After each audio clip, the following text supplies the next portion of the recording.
Rasulullah, ya Habiballah, ya Rasulullah.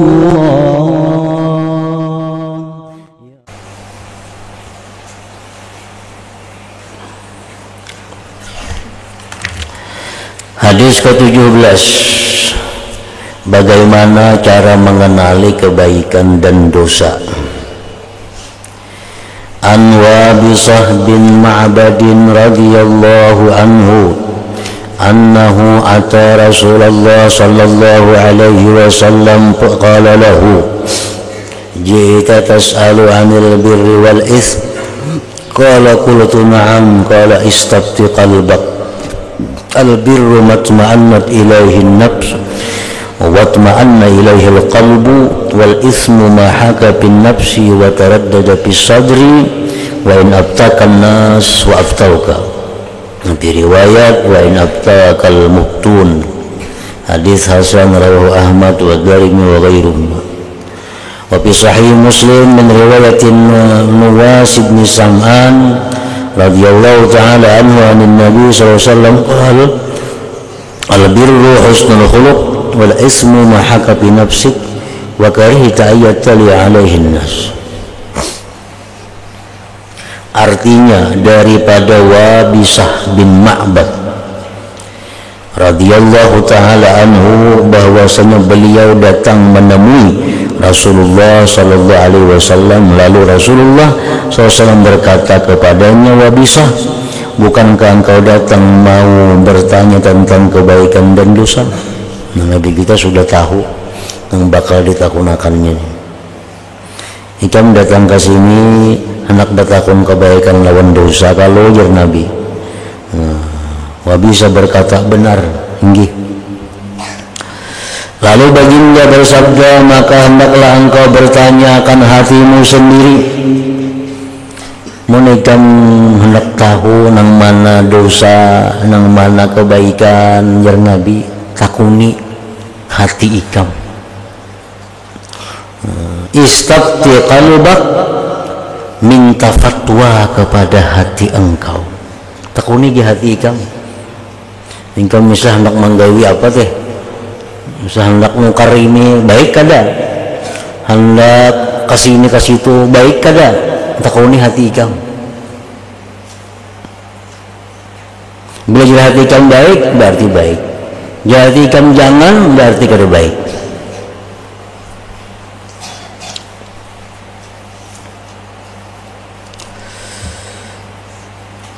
Sebenarnya kebaikan itu apa-apa yang dirasa tenang oleh dirimu dan apa yang dosa dan apa yang dirasa tenang oleh hatimu.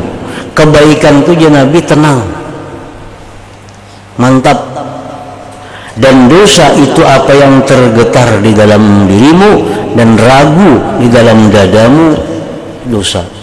Biasanya ngaran dosa itu ada keraguan-raguan.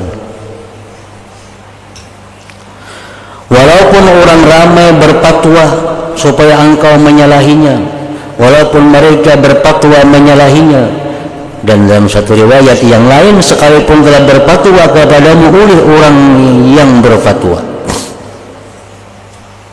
jerurang madahkan baik semua madahkan, kada usah menuruti itu, takuni hati seorang. Nah, baik kada, walaupun sekampungan orang madahkan itu baik, kada usah dipercaya, takuni hati engkau. Nah, itu ujar Nabi kita. Bila hati engkau itu ragu-ragu, bila hati engkau itu kada nyaman, kada usah. Bila hati engkau mantap, hati engkau yakin, laksanakan.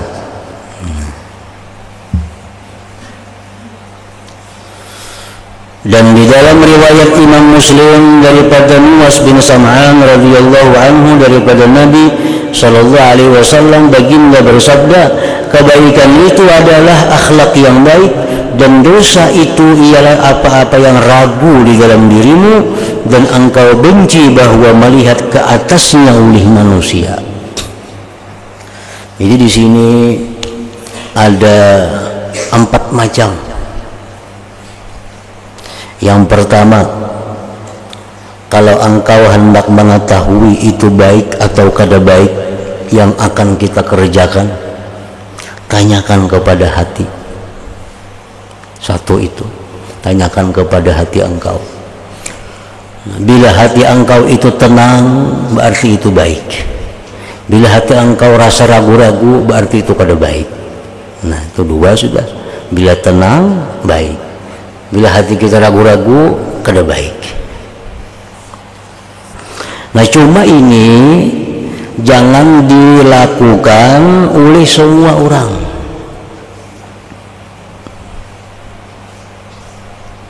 Yang boleh memakai hadis ini orang-orang tertentu, kada semuaan manusia. Bila hendak menukar apa misalnya, hendak berbuat apa misalnya, tekuni hati dulu, baik kada. Nah, kita boleh menakuni hati kita baik atau kada kalau kita ini cukup syaratnya. Nah, cukup syaratnya. Kalau kita kada cukup syaratnya, kita kada boleh bertakun lawan hati kita. Bertakun kepada orang yang alim, bertakun kepada orang ahli zikir. Nang boleh menakuni hati seorang itu ada syaratnya orangnya. Satu, syaratnya orang ini mampu menjaga matanya daripada melihat yang haram. Satu. Yang kedua, orang ini mampu menahan syahwat-syahwat dirinya. Yang ketiga, orang ini selalu muraqabah. Yang keempat, orang ini selalu makan makanan yang halal. Nah, 4 itu syaratnya. Bila 4 itu ada dalam diri kita, nah takunakan lawan diri kita seorang. Isuk hendak ke mana yang membawanya? Isuk hendak berjalan ke Banjar, baikkah kada kan nih? Takuni hati seorang, baik kada? Nah, boleh kita menakuni hati seorang itu asal seorang ini cukup 4 syarat. Satu, selama ini kita mampu menahan mata dari yang haram. Selama ini kita mampu menahan syahwat-syahwat diri kita. Yang ketiga, selama ini kita selalu muraqabah, selalu merasa diawasi, diintai oleh Allah. Yang keempat, kita selalu makan yang halal. Nah, bila 4 itu ada pada diri kita, nah takuni ke diri kita. Kalau sebut takun ke orang lain.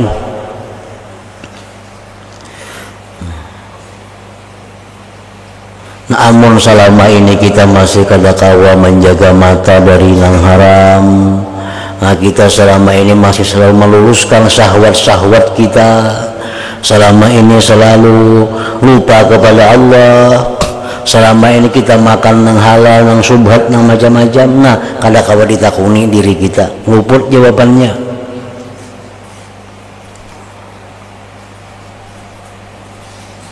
Ini kadang-kadang hadis ini disalah artikan oleh orang yang merasa dirinya sudah bujur. Merasa diri sudah bujur, padahal jauh dari bujur lagi. Mata kalau kau menjaga syahwat napa hendak selalu diluluskan. Tuhan banyak lupanya, makan halal, makan subhat. Nah, maka bila macam itu kada kawa ditakuni diri kita ini. Nabi menyuruh Wabisah, ujar Nabi, wahai Wabisah, bila ikam hendak tahu dosa baik kada, takuni hati ikam. Karena Wabisah ini orangnya orang ahli takwa kepada Allah, ahli kebaikan. Jadi kada kawa secara umum. Misalnya orang hendak lawan kita bertakun, umpamanya orang itu, wahai guru, umpamanya ulunnya ada rencana nah hendak ke ini kayak apa. Nah, lalu dia guru takuni hati ikam seorang kayak apa. Nah, kada boleh si guru menyuruh takuni hati ikam seorang itu, kecuali guru ini tahu si pulan itu orangnya ahli takwa kepada Allah. Amun si pulan ini masih belum ahli takwa, kada kawa disuruh menakuni dirinya. Nah, jadi ngaran kebaikan itu selalu nang tenang, kejahatan itu selalu ada keraguan-raguan di dalam hati. Dua macam. Yang ketiga, di sini Nabi kita mencarikan jalan untuk mengetahui kebaikan. Kebaikan itu jar Nabi ialah sesuatu budi pekerti yang baik. Nah, yang keempat, dosa itu adalah sesuatu yang kamu malu dilihat oleh pembesar-pembesar manusia. Maksudnya kamu malu dilihat oleh pembesar-pembesar manusia, malu dilihat ulama, malu dilihat sulaha, orang-orang salih. Berarti itu kalau baik. Mun aku memakai pakaian ini nah bertemuan sidin aku supan, berarti kalau baik tuh pakaian itu.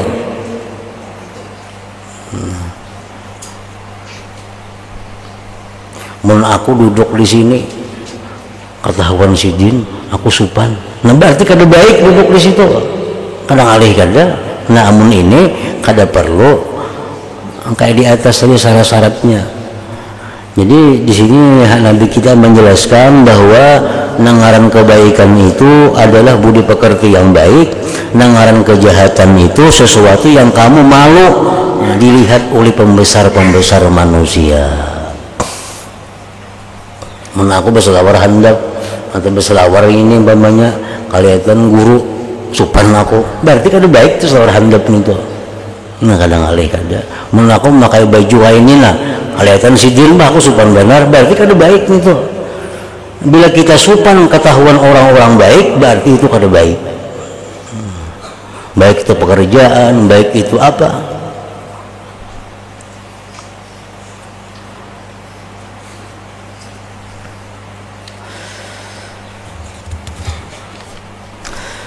Hadis ke-18, bagaimana berbuat baik dalam segala keadaan. An Shaddad bin Aus radhiyallahu ta'ala anhu an Rasulillah sallallahu alaihi wasallam qala innallaha katabal ihsan ala kulli syai'. Sesungguhnya Allah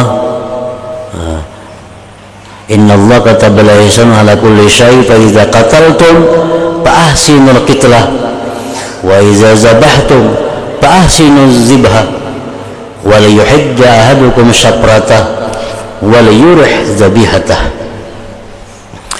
Artinya daripada Shaddad bin Aus radhiyallahu ta'ala anhu, daripada Rasulullah sallallahu alaihi wasallam, baginda Rasulullah bersabda, sesungguhnya Allah menentukan, artinya memerintahkan ihsan, kebaikan pada segala sesuatu. Nabi kita memerintahkan agar kita ini ihsan dengan segala sesuatu. Ihsan itu artinya bukan hanya sekedar menjalankan perintah, tapi lebih dari itu.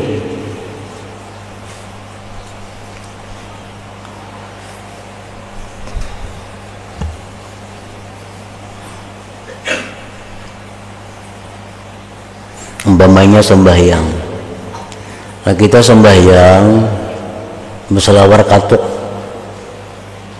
baju kada, berkopiah kada, sahlah sembahyang kita, sah, karena tertutup aurat, mulai pusat lutut tertutup. Tapi ihsanlah itu kada ihsan. Allah menyuruh agar kita ihsan. Arti ihsan itu lebih dari sekedar menjalankan perintah.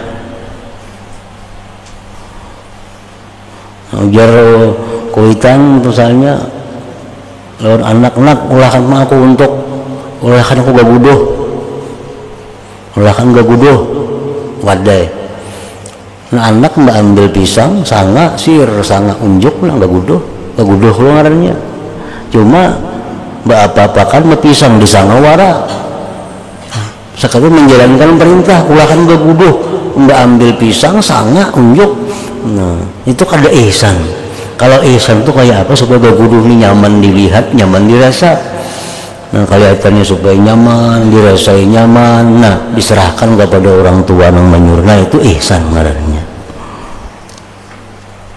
Ulahkan aku baju, ulahkan baju, ulahkan baju seadanya, tentang bajunya ulahkan baju. Bajunya bagus kah, sadang kah, kada kah? Perintah sudah dijalankan, mulai baju Nah itu kada ihsan ngarannya. Ihsan itu lebih dari sekedar menjalankan perintah. Nah Allah menyuruh kita ini untuk ihsan. Sembahyang, nah kita berpakaian yang bagus, sembahyang di dalam waktunya, sembahyang menjaga syarat rukunnya, menjaga kehusuannya, itu ihsan ngarannya.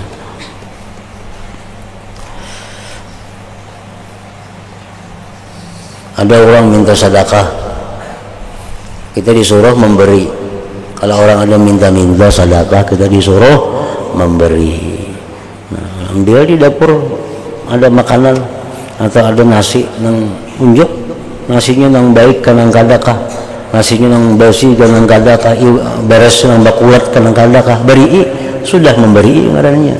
Tapi itu kada ihsan. Kalau kita memberi, berikan sesuatu yang kita sendiri nyaman melihat dan memakannya. Nah itu ngarannya ihsan dalam memberi. Sampai-sampai Allah Ta'ala menyuruh kita ihsan itu bukan hanya dalam hal ibadah kepada Allah, bukan hanya dalam hubungan antara manusia, tetapi Allah menyuruh kita ihsan kepada binatang. Kepada binatang pun disuruh ihsan. Maka apabila kamu membunuh, maka hendaklah kamu mengindahkan pembunuhan. Kita memang orang kafir misal berperang nih, orang kafir ini bila kada dibunuh, kita dibunuhnya, kita bunuh, tapi dengan bunuh yang ihsan. Bunuh ihsan itu kayak apa? Bunuh nang cepat inya mati, jangan lawas merasakan sakit. Andai kata kita berperang lawan orang kafir, nah bertemuan kita berdua nih orang kafir, ini bila kada dibunuh, aku dibunuhnya, bunuh. Tapi bunuhlah ajar Nabi dengan ihsan. Dengan ihsan kayak apa? Bunuh dengan pembunuhan yang dia cepat matinya. Jangan betis dulu tatak, hanya tangan tatak, hanya parok dicucuk. Nah itu kan ada ihsan ngarannya. Bunuh dengan bunuh, misalnya di sini kan dipotong. Kan dipotong leher itu adalah pembunuhan yang paling baik, yang paling nyaman. Karena sakitnya hanya dalam hitungan detik, kada sampai menit. Kalau digantung, nah itu berjam-jam sakitnya. Atau ditimbak, tuh berjam-jam juga sakitnya. Tapi kalau dibunuh, sip, pagat, itu hitungan detik saja sakitnya. Itulah paling baik cara, nah, membunuh.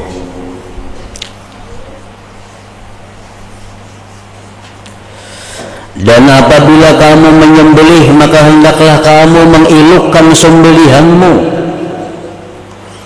Menyembelih, menyembelih sapi, menyembelih ayam, baik-baik menyembelih.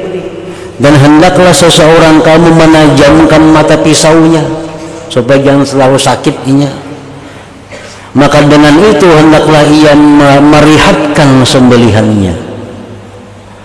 Nah, kita menyembelih, bila sudah pagat 2 urat itu sudah boleh dimakan. Halal artinya, buat dijain. Ada 2 urat, urat pernapasan, urat makanan. Bila itu pagat disembelih, halal. Cuma amun asal pagat saja kada ihsan. Kita disuruh menyembelih itu ihsan. Nah, kayak apa ngaran ihsan menyembelih itu? Oleh para ahli hadis menyebutkan bahwa hendaknya binatang yang bakal kita sembelih itu diberi makani dulu, walaupun sedikit. Nah, beri makani, diminumi. Nah, yang kedua, hendaklah dengan pisau nang tajam, pisau nang tajam supaya jangan terlalu sakitnya, pisau tajam. Dan menajamkan pisau itu jangan di hadapannya, jangan di hadapannya. Enak nyembelih ayam, nah masa hading di hadapan ayam, kan pilih-pilih mata ayam mat pisau itu nya. Ini kada ihsan. Jangan menajamkan pisau di hadratiha, di hadapannya itu binatang. Jangan. Itu kada ihsan.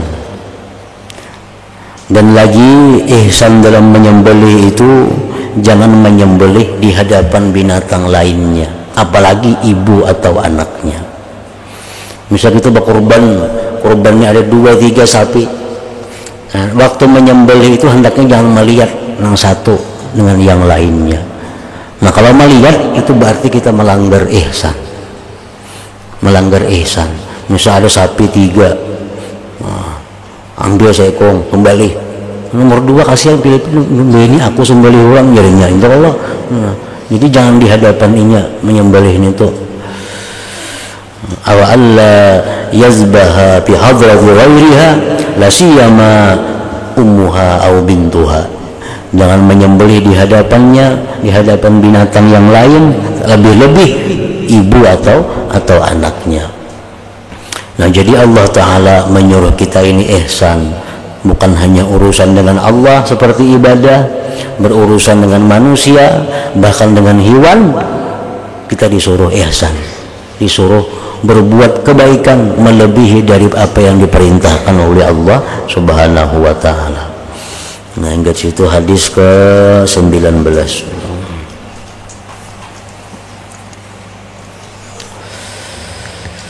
Ila hadratin Nabi sallallahu alaihi wasallam. Al-Fatihah.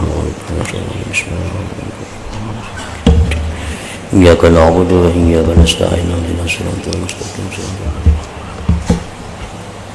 Bismillahirrahmanirrahim. Alhamdulillah rabbil alamin. Wa sallallahu wa sallim ala sayyidina Muhammad wa alihi wa sahbihi ajma'in.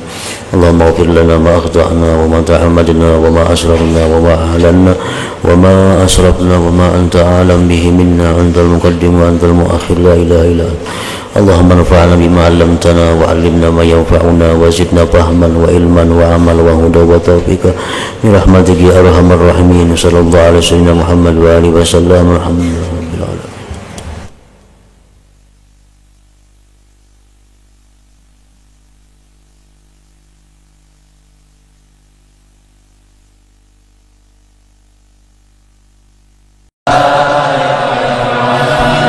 رسول الله